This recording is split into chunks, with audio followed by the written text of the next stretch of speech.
Cuarta y última parte. No es legislación ni organización, sino revelación. En esta última emisión de esta maravillosa serie de No es organización ni legislación, sino revelación, seguiremos desarrollando el tema del bautismo en el Espíritu, para concluir con este edificante estudio. Y ahora veremos la oración de Jesús respondida, en Juan capítulo 17, verso 11 al 23. Verso 11. Y ya no estoy en el mundo, mas estos están en el mundo, y yo voy a ti, Padre Santo, a los que me has dado, guárdalos en tu nombre, para que sean uno, así como nosotros. Verso 12. Cuando estaba con ellos en el mundo, yo los guardaba en tu nombre, a los que me diste, yo los guardé, y ninguno de ellos se perdió, sino el hijo de perdición, para que la Escritura se cumpliese. Verso 13. Pero ahora voy a ti, y hablo esto en el mundo, para que tengan mi gozo cumplido en sí mismos. Verso 14. Yo les he dado tu palabra y el mundo los aborreció, porque no son del mundo, como tampoco yo soy del mundo. Verso 15. No ruego que los quites del mundo, sino que los guardes del mal. Verso 16. No son del mundo, como tampoco yo soy del mundo. Verso 17. Santifícalos en tu verdad, tu palabra es verdad. Verso 18. Como tú me enviaste al mundo, así yo los he enviado al mundo. Verso 19. Y por ellos yo me santifico a mí mismo, para que también ellos sean santificados en la verdad. Verso 20. Mas no ruego solamente por esto, sino también por los que han de creer en mí por la palabra de ellos. Verso 21. Para que todos sean uno, como tú, oh Padre, en mí, y yo en ti, que también ellos sean uno en nosotros, para que el mundo crea que tú me enviaste. Verso 22. La gloria que me diste yo les he dado, para que sean uno, así como nosotros somos uno. Verso 23. Yo en ellos y tú en mí, para que sean perfectos en unidad, para que el mundo conozca que tú me enviaste y que los has amado a ellos como también a mí me has amado. El clamor de muchos corazones honestos hoy es que la petición anterior de Jesús sea respondida. En verdad, si entendieran las Escrituras estarían libres de esta carga, así como lo estarían de otras muchas cargas. Como me regocija en informarles que la intercesión anterior de nuestro sumo sacerdote fue respondida por su propia muerte en el Calvario y por un bautismo de creyentes en un solo cuerpo. Consideremos la oración. Primero oró por aquellos discípulos judíos inmediatos que el Padre le había dado, como dice en el capítulo 17, verso 11. Luego oró por los gentiles que debían creer en él por la palabra de aquellos discípulos judíos, capítulo 17, verso 20. Ahora bien, ¿cuál es exactamente la petición? Para que todos, ya sea judíos y gentiles, sean uno. Esto es exactamente lo que el amado hermano Pablo declara que ha sucedido. Todos fuimos bautizados en un cuerpo. Alabado sea el nombre del Señor. Nótese el modelo de esta unidad. Como tú, Padre, en mí y yo en ti, así como nosotros somos uno. El Padre y el Hijo son dos personas distintas, pero son uno en naturaleza, espíritu y propósito. Asimismo, todos los creyentes al nacer de Dios son partícipes de su naturaleza divina, por lo tanto son uno en naturaleza, espíritu y propósito en cuanto a su vida de nueva creación. Pero ahora son muchos miembros, o sea, muchas personas, pero un solo cuerpo. Primera de Corintios capítulo 12, verso 20. Uno en nosotros, el Padre y el Hijo. ¿Cómo? Yo en ellos y tú en mí, dijo Jesús. Y aquí en Efesios 2, como Jesús hizo todo esto posible a través de su propia muerte. Reconcilió a judíos y gentiles con Dios en su propio cuerpo por medio de la cruz. Efesios capítulo 2, verso 16. Así hizo uno tanto a los judíos como a los gentiles en cuanto a los privilegios evangélicos. Efesios capítulo 2, verso 14 y capítulo 3, verso 6. ¿Con qué gran propósito? Hacer en sí mismo de los dos un solo y nuevo hombre, haciendo así la paz. Efesios capítulo 2, verso 15. A través del bautismo único en Pentecostés, él en realidad constituyó este nuevo hombre y comenzó a construir el cuerpo único. Jesús había declarado esta maravillosa verdad a los discípulos. En aquel día sabréis que yo estoy en mi Padre y vosotros en mí y yo en vosotros. Juan capítulo 14, verso 20. ¿Qué día? El día de la presencia y operaciones del Espíritu Santo en la iglesia. Entonces la oración de Jesús fue contestada y el único cuerpo, compuesto de muchos miembros, comenzó a ser instruido. Aprendieron que todos los que creen son uno, como el Padre y el Hijo son uno, y no simplemente para que puedan ser hecho uno. Por lo tanto, el apóstol no exhorta a los santos a orar por la unidad o a esforzarse por lograr la unidad, pero nos exhorta a poner diligencia en guardar la unidad que ya está hecha. Efesios capítulo 4, verso 3 de la versión revisada. No es una unidad exterior, visible, formal, sino es una unidad espiritual interior invisible, incluso la unidad del espíritu, como lo expresan los 7 unos de Pablo declarados al comienzo de este artículo.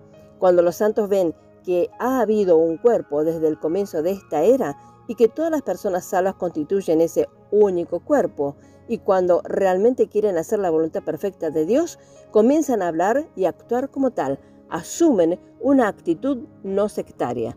Tratan a todos los creyentes como miembros del cuerpo único, del cual son miembros, aunque es posible que no puedan tener una comunión perfecta con ellos debido a sus puntos de vista religiosos o su andar imperfecto. Aceptan a Jesucristo como su único Señor y cabeza, y como Señor y cabeza de todos los demás santos. Veremos ahora algunas objeciones al movimiento de unidad. El mundo religioso ha sido invitado a lo que sus promotores denominan el movimiento de unidad. Este no es un culto filosófico llamado unidad. Ahora el término es usado como ecumenismo. Por supuesto, este esquema atrae a algunos santos porque las divisiones y los conflictos son horribles para las personas amantes de la paz. Sin embargo, como amante de la paz y la unidad bíblica en defensa del Evangelio, el escritor presenta las siguientes objeciones contra el movimiento para que no se extravíen los corazones honestos. Primero, Dios nunca ha llamado a nadie a predicar la unidad. Él llama a los hombres y los equipa para predicar a Cristo como la cabeza de la iglesia, que es su cuerpo. Deben proclamar el Evangelio que salva a los hombres del pecado y del infierno y los coloca en el redil de Cristo y los edifica en él.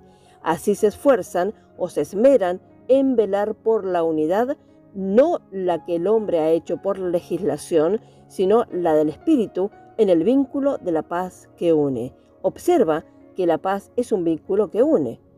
Segundo punto, el movimiento de unidad insiste en una unidad exterior a expensas de la verdad.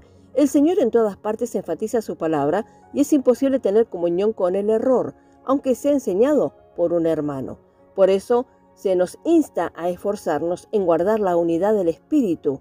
Él sabía que algunos no la mantendrían, sino que la romperían y seguirían caminos de su propia creación. Si Cristo es proclamado en toda su plenitud, según el Evangelio de Pablo, en el poder del Espíritu Santo, las divisiones desaparecerán. La proclamación de la doctrina de Pablo producirá un hombre maduro en Cristo Jesús y nada más lo hará. Efesios capítulo 4, verso 15. Tercer punto, el organismo del movimiento de unidad no señala la raíz de las divisiones, es decir, no mantener a Jesucristo como cabeza de la iglesia. Apenas insinúa la jefatura o el señorío de Cristo, pero hace un pasatiempo de la unidad orgánica o unidad del cuerpo por su propio poder. El hermano Pablo declara enfáticamente que las divisiones y las contiendas en la iglesia de Corinto se debían al hecho de que había más de una cabeza. Él pregunta, ¿está dividido Cristo? 1 Corintios capítulo 1, versos 10 al 13. Porque un Cristo dividido significa un cuerpo dividido. En su ilustración de la unidad del cuerpo de Cristo, el apóstol no lo separa como cabeza de él, pero él dice, así también es Cristo. Por muy unida que esté una multitud de personas, si nuestro Señor no es reconocido real y prácticamente como su cabeza y Señor, no representan propiamente a la iglesia y pronto el hecho será evidente.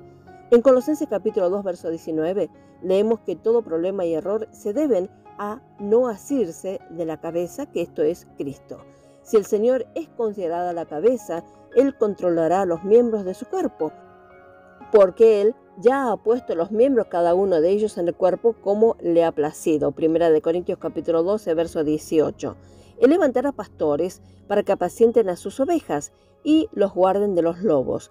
¿Qué necesidad entonces de un movimiento que promete el surgimiento de la verdadera iglesia, que dicen será la expositora de la Biblia y la que resolverá todos los puntos controvertidos de la doctrina? Si se obtuviera esa condición, tendríamos otra secta cuyos miembros dirían tal como lo hace la gente ahora: mi iglesia no cree esto, mi iglesia cree esto y hace esto y aquello otro. La cabeza de la iglesia ha condenado esto mismo, diciendo a la iglesia de Tiatira: tengo unas pocas cosas contra ti, que tolera que esa mujer Jezabel, que se dice profetiza, enseñe y seduzca a mis siervos. Apocalipsis capítulo 2, verso 20. El Señor, la cabeza, es el maestro que escoge a aquellos a través de los cuales da instrucción, para perfeccionar a los santos, para la obra del ministerio, para la edificación del cuerpo de Cristo. Efesios capítulo 2, verso 12. Punto 4. Nos oponemos a la vena, o decir, los rasgos de la legalidad que recorre todo su llamado heraldo de la Iglesia. ¿Qué escritura justifica las distinciones entre laicos y clero? Eso es romano. ¿Cuál es el espíritu de las declaraciones tales como nunca nos comprometimos a reunirnos juntos a costa de nosotros mismos y separados del resto de los hermanos, excepto en las reuniones de la Iglesia realmente unida? Instamos a que cese toda controversia en el campo. ¿No suena esto clerical? Pablo exclamó: estoy puesto para la defensa del Evangelio. Filipenses capítulo 1, verso 17. Judas exclamó: debéis luchar ardientemente por la fe que ha sido una vez dada a los santos. Judas 3. ¿Qué escritura enseña que la membresía en la Iglesia de Cristo depende de una vida y un ministerio fructíferos?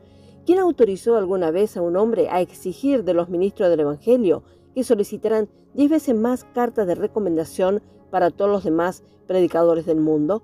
De todos los asuntos religiosos de carros de madera en el camino, este es ciertamente el clímax. Personalmente, el escritor se avergüenza sinceramente de todo corazón de que el oficio sagrado de los siervos de Cristo sea humillado por tal esquema carnal y legal. Gracias a Dios, algunos creyentes no esperan la venida de la iglesia que Jesús prometió edificar, porque está aquí, pero están esperando la venida de Jesús y la partida de la iglesia para encontrarse con Él en el aire. Prestar atención a las palabras de Jesús: retén lo que tienes para que nadie tome tu corona. Se apresuran a ayudar y bendecir a todo el pueblo de Dios en todas partes, de todos los grados de experiencia cristiana, con miras de promover su preparación para el regreso de nuestro Señor para arrebatarnos, mientras tanto corriendo para ganar el premio, incluso a Cristo como esposo. Quinto punto. El órgano de unidad exclama diciendo: este es un movimiento de unidad, no un movimiento de salida. Nos preguntamos: ¿cómo podemos entrar en este movimiento legal llamado unidad sin salir de algo o sin dejar la libertad con que Cristo nos hizo libres?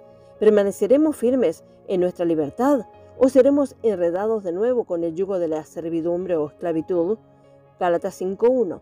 Pablo dijo: salgamos pues a él, este es que padeció fuera de la puerta por nosotros, fuera del campamento, ya sea judío o cualquier otro campamento legal, llevando, es decir, sufriendo, su afrenta o vituperio. Hebreos capítulo 13, verso 13. No hay campamento para mí, aunque sea un campamento ecuménico. Estoy perfectamente satisfecho con el único rebaño y el único pastor. A Él hemos ido para nunca volver, porque Él es el centro de reunión para todos los santos. Él es nuestro Señor, lo adoramos a Él.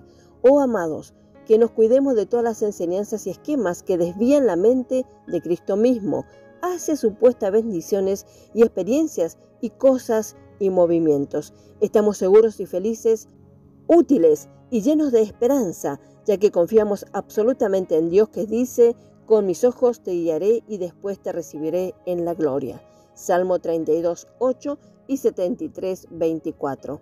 Un santo antiguo dijo sabiamente: soy compañero de todos los que te temen, Señor, y de los que guardan tus preceptos. Salmo 119, verso 63. A los que han ido al mundo, nuestro esposo exclama. Apocalipsis capítulo 3, verso 11. Y aquí yo vengo pronto, retén lo que tienes para que ninguno tome tu corona. Verso 12. Al que venciere yo lo haré columna en el templo de mi Dios, y nunca más saldrá de allí. Y escribiré sobre él el nombre de mi Dios y el nombre de la ciudad de mi Dios, la nueva Jerusalén, la cual desciende del cielo de mi Dios, y mi nombre nuevo. Qué gozo nos da saber que podemos confiar plenamente en la palabra de Dios. Agradecemos al Señor por la abundancia de su palabra, la cual nos ilumina con certeza en estos tiempos finales, donde esperamos la venida de nuestro Señor Jesucristo. Gracias a Dios por haber podido compartir este precioso material. El Señor bendiga abundantemente a cada uno. Amén.